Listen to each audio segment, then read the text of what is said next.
What's good, guys? This is Charles from Team COG coming to you guys here with my Flame Swordsman Infernoble deck profile. I am taking this deck to locals. If you guys missed the live stream, have no fear, for I will have this. I'm having a post-commentary video coming up shortly to showcase the rounds, and the deck did fairly well. I'm actually more impressed with the Flame Swordsman stuff than I was in the initial testing with it, and I thought that just showcased, you know, dedicated profile. Like, it did so well that I thought that it deserved a profile. Now at locals, I ended up going 2-2, lost to YuGiOh Fiendsmith, and then lost to Mimigul, but mostly lost to just Shifter in a game 2, which you guys will see that, which also makes me want to like do some changes to the side deck. But overall, the deck performed really well, and that's what we're here to talk about.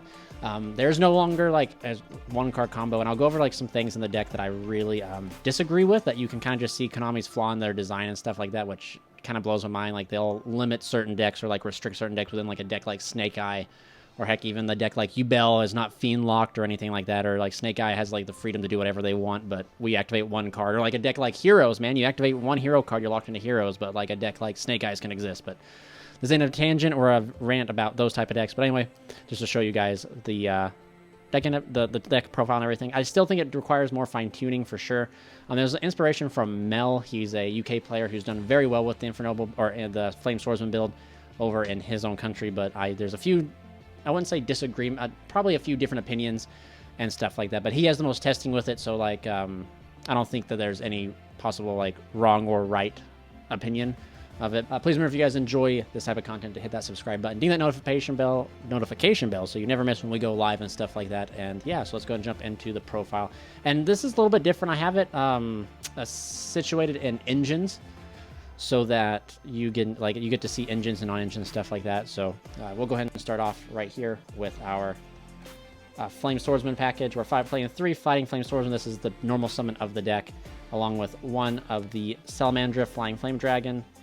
We're on to the 3 of the Fighting Flame Sword, 1 Flame Sword Realm, 1 Salamandra Fusion, and 1 Salamandra with Chain. This is an extensive package. You cannot play really, like, this takes up a lot of space, but the Fighting Flame Swordsman does a lot on his own. By himself, he gets you to the Ultimate Flame Swordsman, which is kind of crazy, but if you get him plus any extender, you're able to like proceed like a little bit further into like some different lines of play.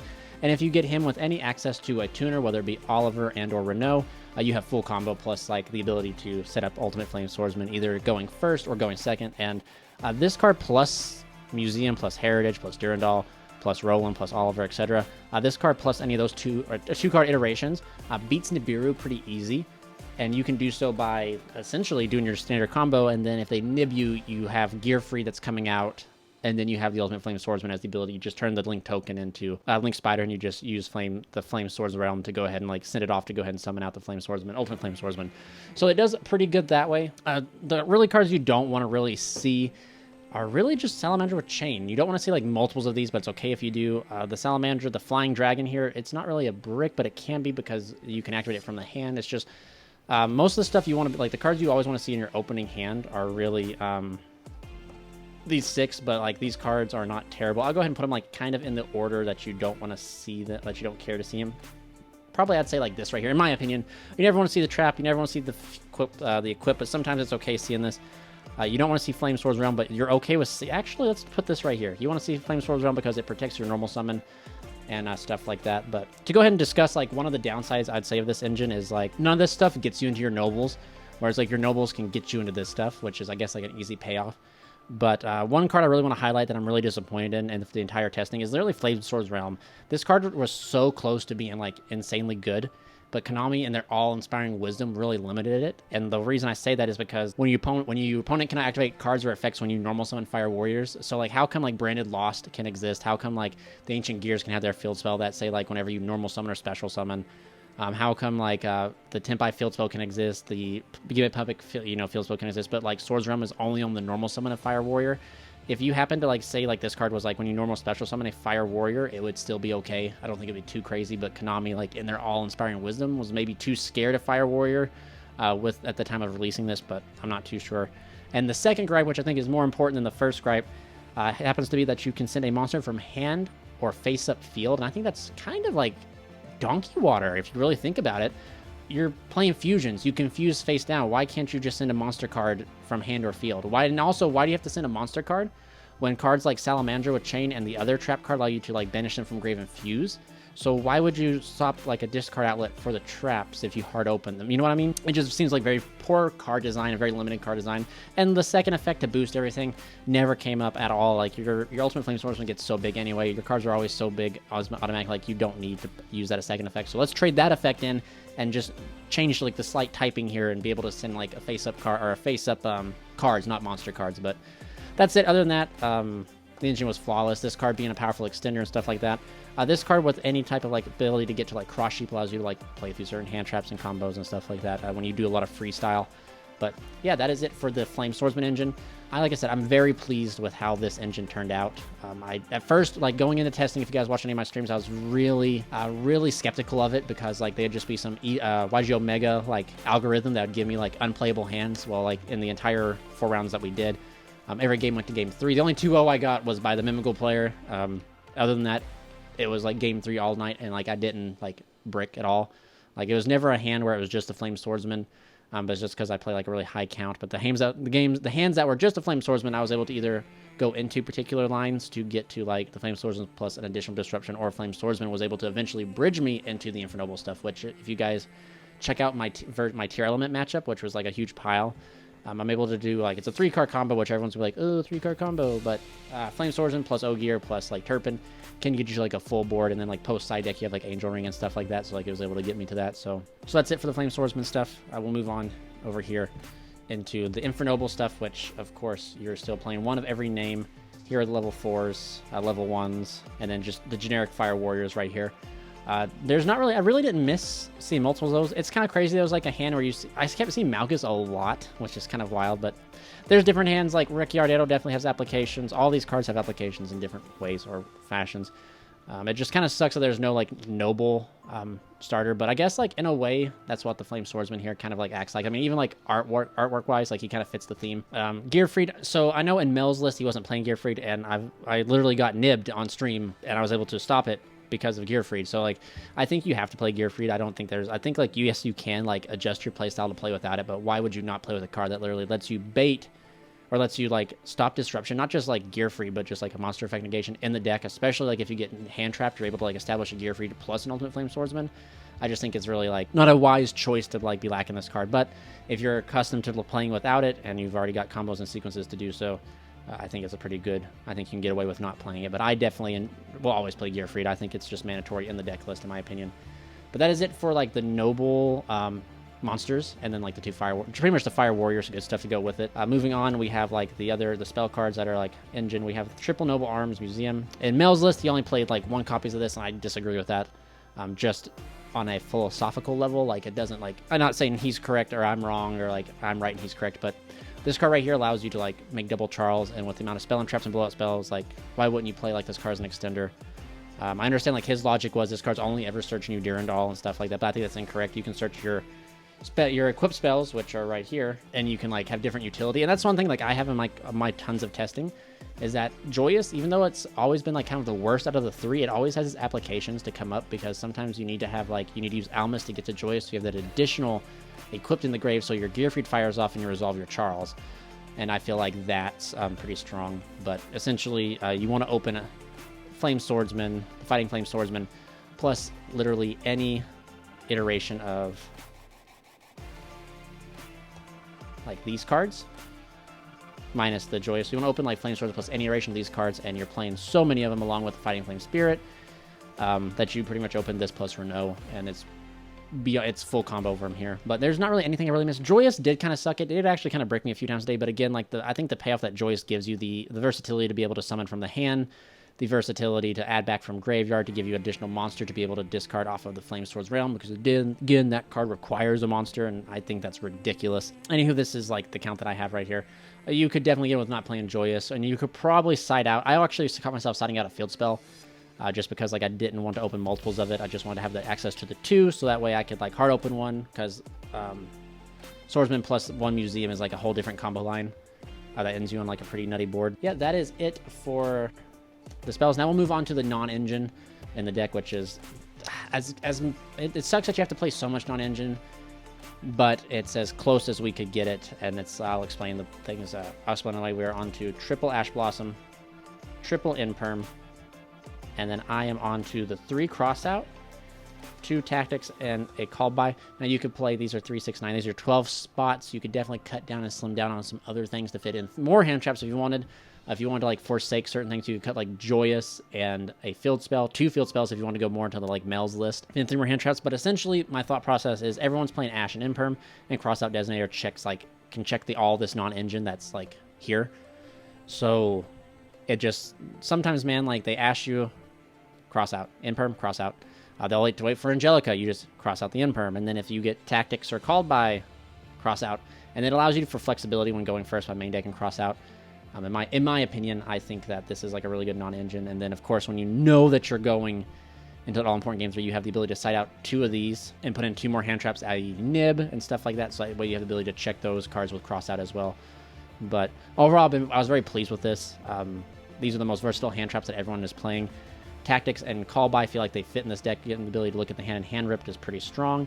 And Crossout, like I said, you're cross-outing your already engine and stuff like that. And nothing really sucks than like them playing talents on you, so it's good to have this card so like you can cross out their talents so they can't just steal, which is pretty cool. But I really like this card. I've actually really thought this card was hot garbage for a long time. I thought like it was unnecessary to play, but when I realized like you can play it in conjunction with the already non-engine you're playing and it will protect you, it puts the opponent on playing those like very wonky hand traps in a way. Like if your opponent's main deck and Nib going into game 1, they're like really kind of like preparing to, you know, it's something that's unpredictable in a way. Like it's not common, so like Crossout answers all the common forms of disruption that can stop you. Yeah, I used to think this card was bad, but I totally disagree with it now, and I actually think I've seen a lot of ban list banter say they're going to put this card to like they should lower this card, and I actually disagree. I really do. I think as long as you have like the amount of hand traps that already exist, the amount of hand traps that are coming out, something needs to exist to counteract them, and since it seems like the TCG is a more combo oriented format, we have to have this card normal to play. But that's just my opinion, of course. But anyway, that's it for the main deck. I was really pleased with it. Like I said, the Flame Swordsman cards did a remarkable job. Like, they did better than, like, I thought. And that's just kind of blown me away. Like, truly, like, I think I'm going to test and play this engine a little bit more. I never got to use the Fighting Flame Sword for more than its search effect, but it does have different applications, like as in protecting your Flame Swordsman cards and popping a card when you declare with a Fire Warrior. So it allows you to spot removal, which is pretty cool. We'll move on over here to the extra deck here. My extra deck, there's a few, I don't think there's really any changes I missed per se, but I'll go ahead and like, of course, show you guys. I'm on to Double Charles, Roland. So here's like the Noble lineup. I think you have to play Double Charles, like, excuse me, if you're playing like Mel's list, which he ended up topping his OTS championship with, and like multiple like UK events, he was only playing 1 of this, 1 Emperor Charles, but he was also playing 1 Museum, so it kind of made sense that way. But I think Double Charles is still like the strongest inboard this deck can get to, especially if you're getting to like Double Charles and Gearfried.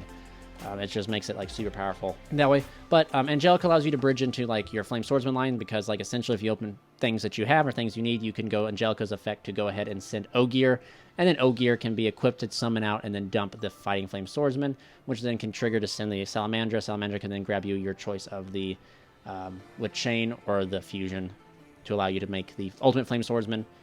And there's also ways, like during the end phase, Charles gives Big Charles the effect to equip a Fire Warrior. You can like equip the Fighting Flame Swordsman, and then when you negate using Charles or Gearfried, the Fighting Flame Swordsman can dump from the extra deck the missing piece, whether it be the Fighting Flame Swordsman or the Fighting Flame Dragon, and then you can fuse the Salamandra with Chain to fuse on your opponent's turn, which is really cool. A really niche, like kind of like interesting interaction that can come up. I wouldn't play less than this. I think Double Charles is correct. I just can't see a world where I don't play this lineup, just because at this point, if you're not playing like this, I feel like, in my opinion, you're not playing Infernobles. You're playing more of like, you're playing Flame Swordsman with an Infernoble engine, whereas at least this engine here and this like kind of like count with all the cards you're playing, you're still playing Infernobles, which is what I'm trying to do. Is it correct? Probably not, but it's still cool nonetheless. Moving on, here is what you play for the Flame Swordsman stuff, just these 3 cards. You could potentially play more of probably the Flame Swordsman. I definitely, my Flame Swordsman got ripped by Unicorn once or twice. But this card's literally like an OTK machine, and I felt really good knowing that when I was going second that I didn't lose my battle phase because of the Boxer stuff. Even though the Boxer stuff did crazy things, I still was pretty nice knowing that. And there was especially against the Bell player that I played, or my buddy Kyle who was playing Bell. There was a few times where it's like, if he was literally Fiend locked and he couldn't make the rank 10, and that was the last form of disruption he had, like, I was going to be able to like do some crazy things.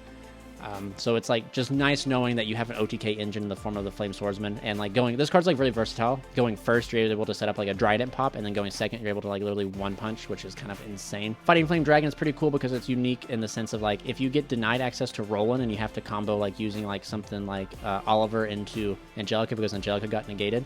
If you dump this with the Fighting Flame Swordsman, this effect can a quick effect equip, so it gives us another accessible quick effect equip that if we happen to lose access to extra deck Roland, we can use that.